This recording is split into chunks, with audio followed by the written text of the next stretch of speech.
Let the words sink in. When you love like Jesus, people notice. Lives are changed. Hurts are healed. Hearts are open to new possibilities. When you love like Jesus, you start to look like Jesus in the way you act, in the way you react, in the way you speak, and how you listen. But when you love like Jesus, you risk being rejected like he was. You risk being misunderstood. You risk being used and abused by refusing to simply go with the flow. You risk being nailed for what others deserve.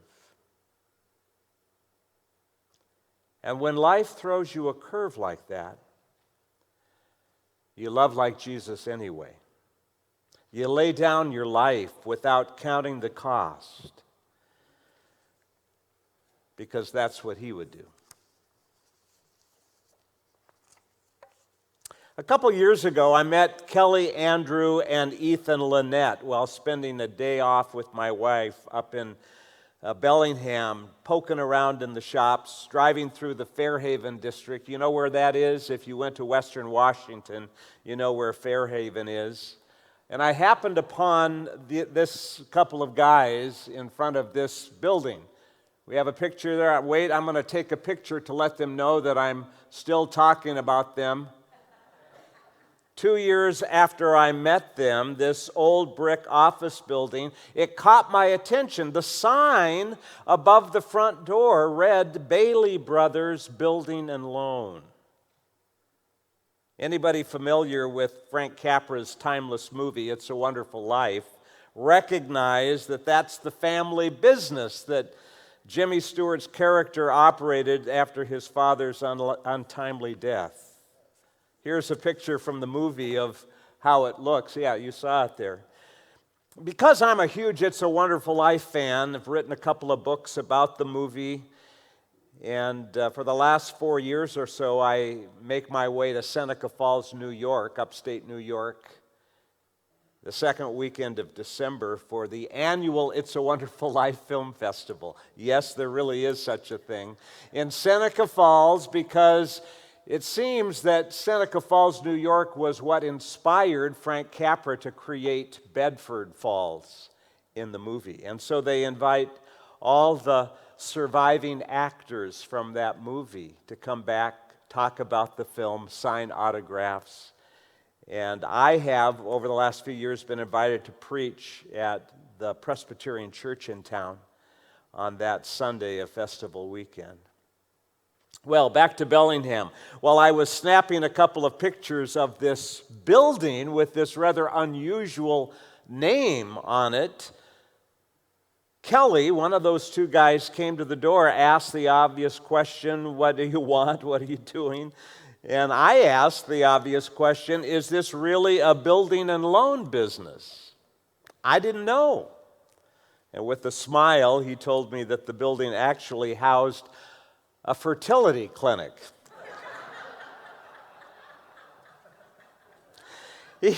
He quickly added that the professional signage, because it looks genuine, was simply an homage to a movie that he and his business partner loved.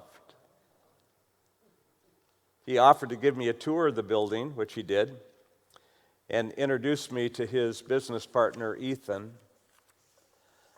I learned that Kelly and Ethan met in the second grade, became close friends in high school, and went into business together in 2007. And because they both loved It's a Wonderful Life, watching it with their families every Christmas season, they would often throw quotes around the office from the movie just for fun. And when they bought the historic brick building 5 years ago, it just seemed right to name it Bailey Brothers Building and Loan. The sign was a tangible expression of their love for a movie.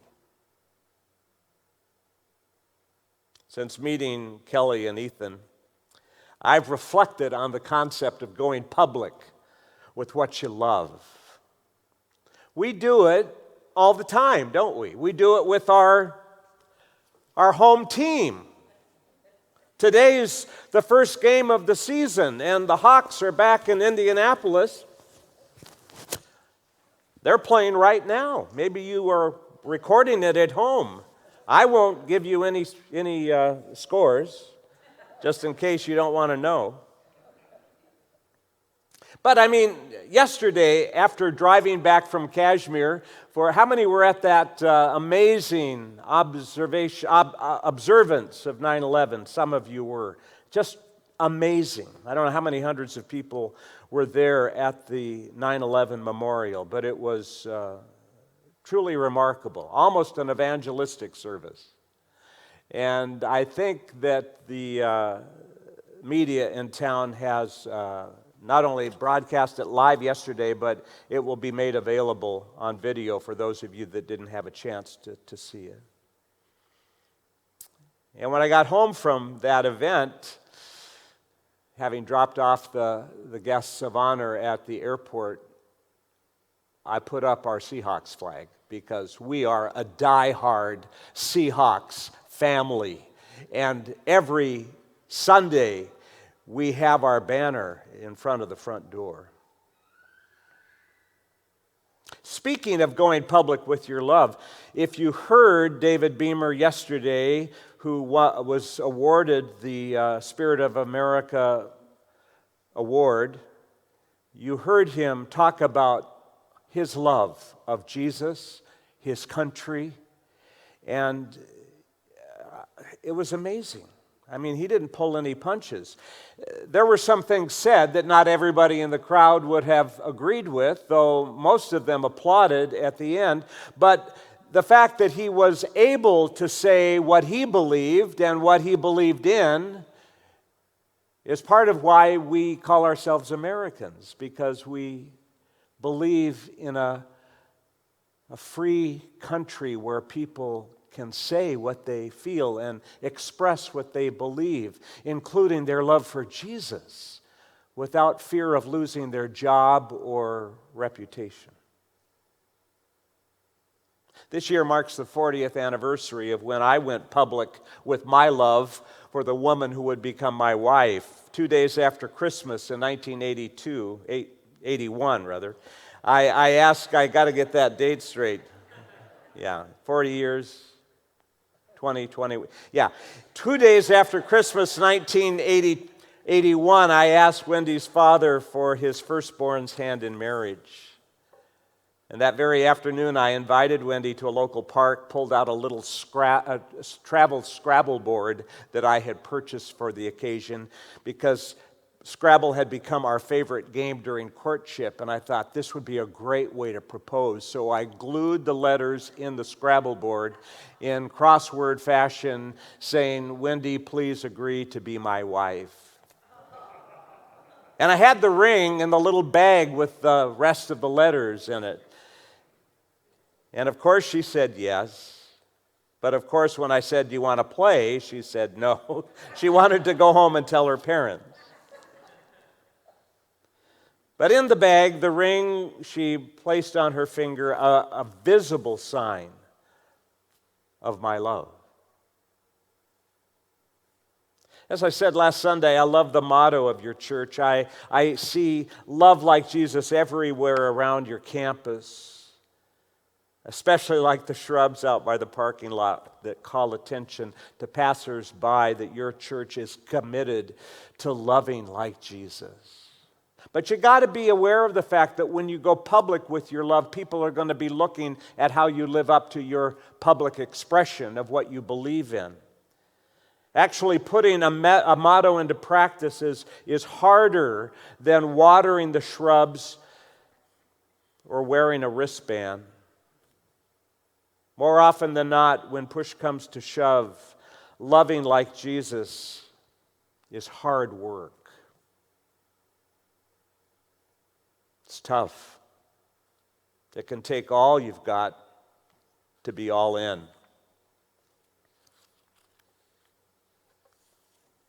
Speaking of the movie It's a Wonderful Life, it was filmed exactly 75 years ago, at a time when a heat wave was sweeping across Southern California. It was unbearable. It was unusually hot. The summer of 1946 would prove to be memorable for other reasons.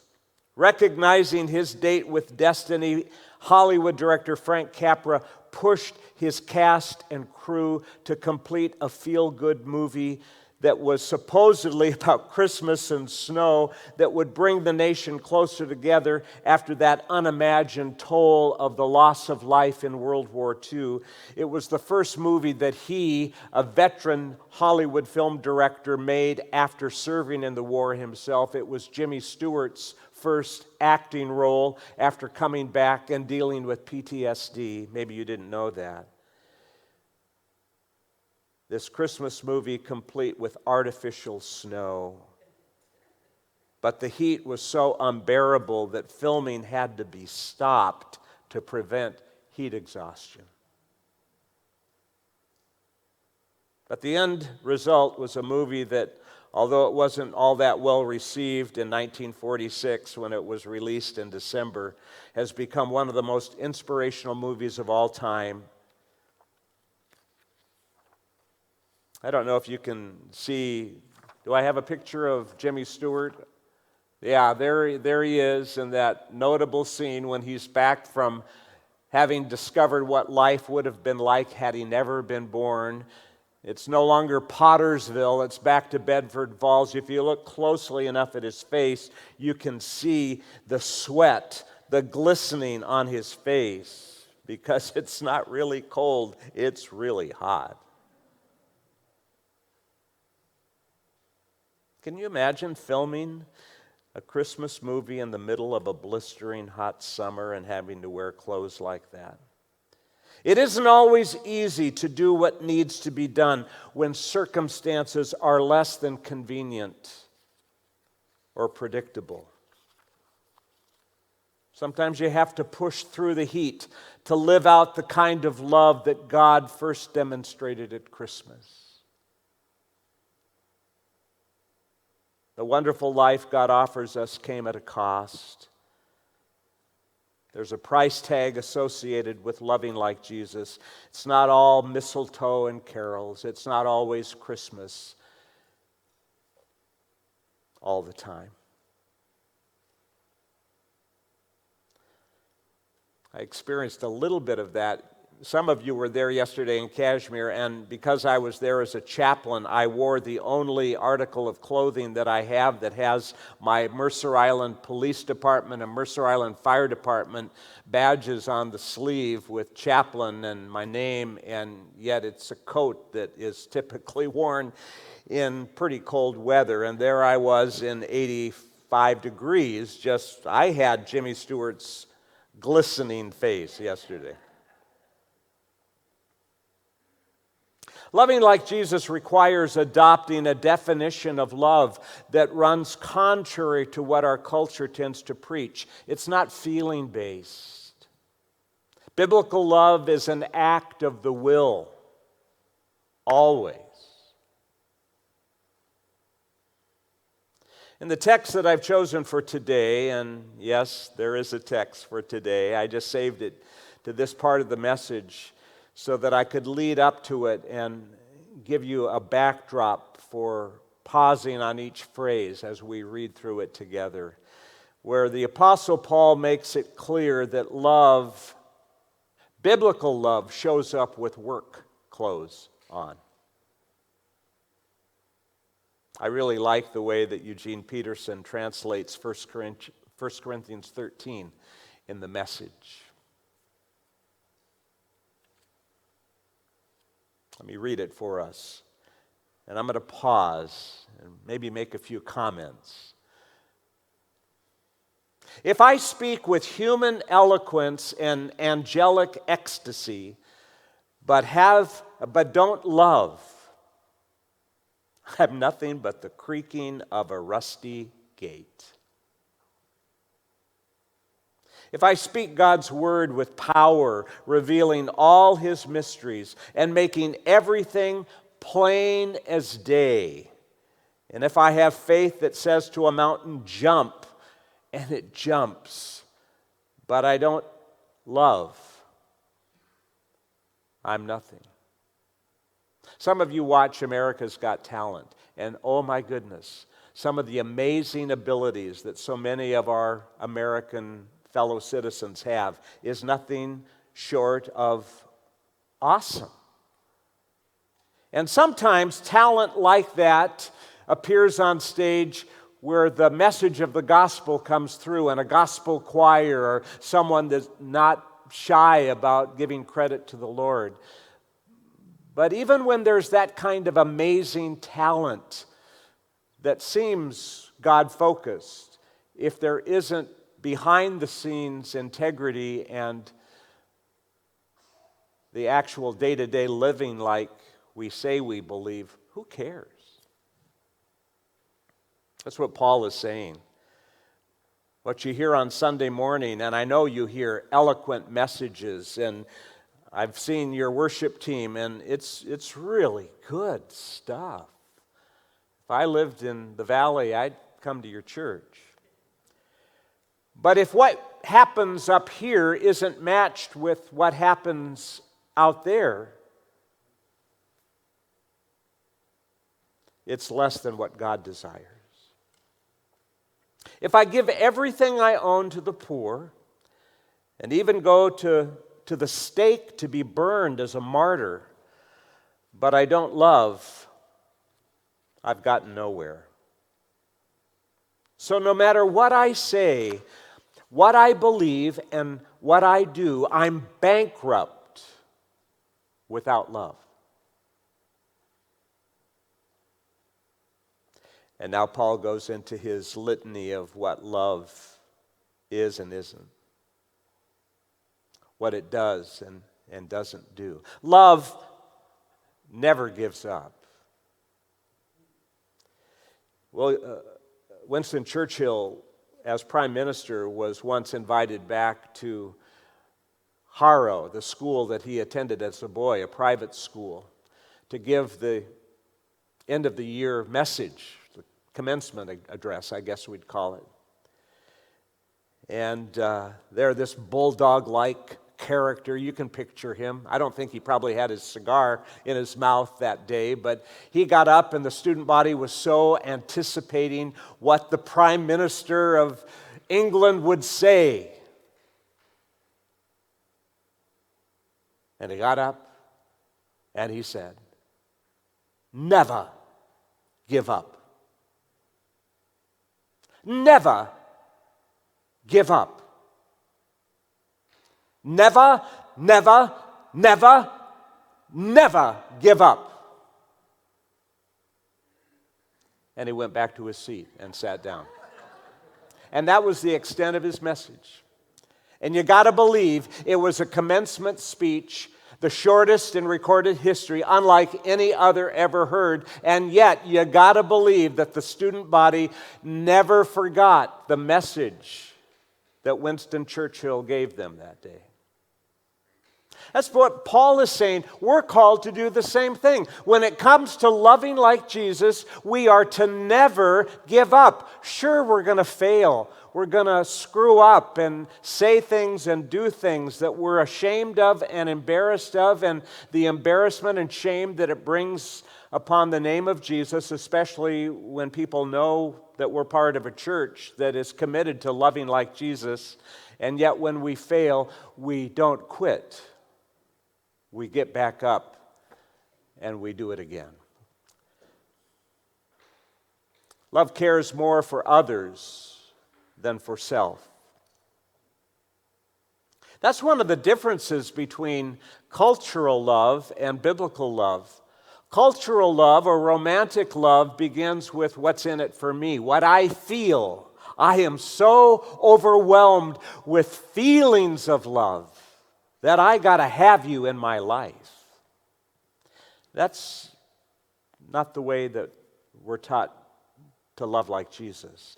Love cares more for others than for self. Love doesn't want what it doesn't have.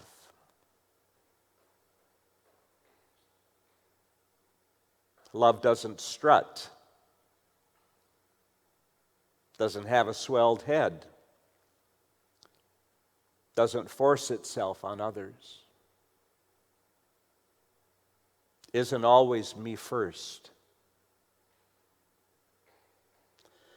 You know, as a chaplain at a retirement community, by the way, some of you don't know that the Covenant Church has one of the most, well, it does. It has the most beautifully located residential campuses for senior adults of all 15 Covenant Living campuses that we operate in the United States. That's one of the benefits of being part of a Covenant Church. And you live 2.5 hours away from Covenant Living at the Shores. We used to call it Covenant Shores. Now I probably should give a commercial because they're loaning me to you today to be your preacher. But if you've never visited Covenant Living at the Shores on Mercer Island, please call me up. Let me know you're coming. I'll treat you to lunch, give you a tour. And it's an awesome place to spend the final years of your life. It's independent living, assisted living, memory care, and skilled nursing. So once you move to the Shores, you never have to move again. It's kind of like Bonaventure across the street, except it's got a faith focus, and they have a chaplain, and you're among people that value what you value. Why did I start to say that?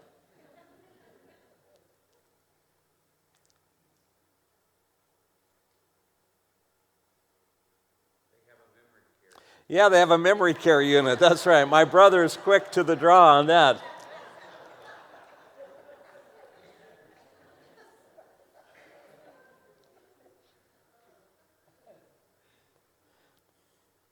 Doesn't fly off the handle, doesn't keep score of the sins of others, doesn't revel when others grovel, doesn't take pleasure in the flowering. No, it does take pleasure in the flowering of truth. It puts up with anything, trusts God always, always looks for the best, never looks back, but keeps going to the end.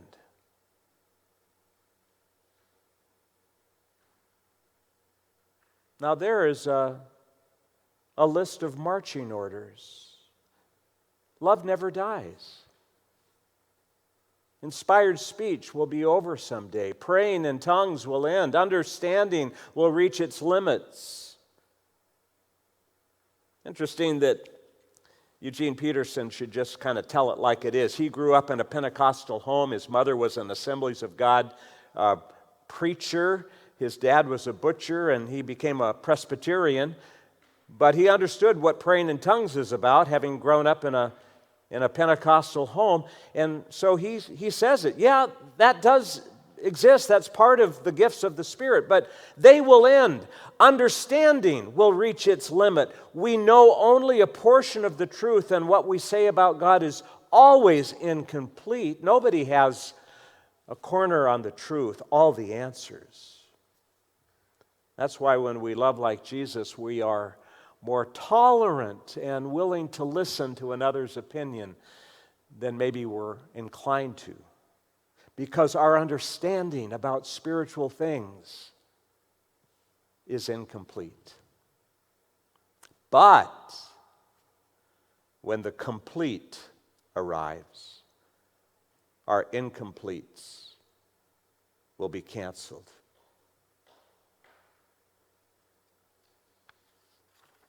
When I was an infant at my mother's breast, I gurgled and cooed like an infant. When I grew up, I left those infant ways for good. We don't yet see things clearly. We're squinting in a fog, peering through a mist. But it won't be long before the weather clears and the sun shines bright. On Friday, I had the privilege of escorting David and Peggy Beamer, the parents of Todd Beamer, that 9/11 hero on Flight 93, who rallied the passengers as they rammed the cockpit, keeping that plane from flying into the Capitol building. They knew that they were going to lose their lives. They called their families to say goodbye. But they kept the terrorists from completing their mission. The only one of those 4 flying missiles that didn't reach their target. And Todd and the others, though the plane flew into the ground there in Shanksville, Pennsylvania, they were heroes. As I drove David and Peggy over here to the valley on Friday in anticipation of yesterday's ceremony, it was an awful day. I thought, how come I can't show off this wonderful state of Washington over Snoqualmie, over Blewett, into the Wenatchee Valley with all the pear and apple trees loaded with fruit, and it's raining and it's cloudy and it's like squinting in a fog, peering through a mist. But it won't be long before the weather clears and the sun shines bright. As I drove them back yesterday afternoon, over Blewett, over Snoqualmie, they couldn't stop talking about how beautiful our state is. Well, that's what Paul is saying. Even though it's temporarily unseasonably drab and rainy, the sun will come out. And we'll see it all then as clearly as God sees us, knowing Him directly, just as He knows us. But for right now, until that completeness, we have 3 things to do to lead us toward that consummation. Trust steadily in God, hope unswervingly, love extravagantly. And the best of the 3 is love. I bet for many of you it's the first time you've ever considered these verses in a different translation, or at least the message. How appropriate, how timely. 1 Corinthians 13, what we tend to refer to as the love chapter, is often read at weddings. That's generally where you hear it read, right? Occasionally in church, most always at a wedding. And it makes sense. Couples vowing a lifetime commitment need to be reminded that the kind of love that fuels a divorce-proof marriage is dependent on more than the thermostat in the bedroom. This chapter was not written by St. Paul for a wedding ceremony. It was written to a church that was having trouble getting along with each other. It was written to a church in conflict. It was written to a congregation of Christians who had trouble putting the other first, not needing to be in control. Makes all the more sense to me now why it's tucked between 1 Corinthians 12 in the list of the spiritual gifts and 1 Corinthians 14, where that list of gifts continues, that sandwiched in between is a passionate plea for loving like Jesus. Not with a wristband, though that's a start. Not with a decal, as my Australian friends call these decals. Takes more than a decal on the back of your car, but that's a good start. Loving like Jesus, like we said at the start, how we speak, how we listen, how we act, how we react.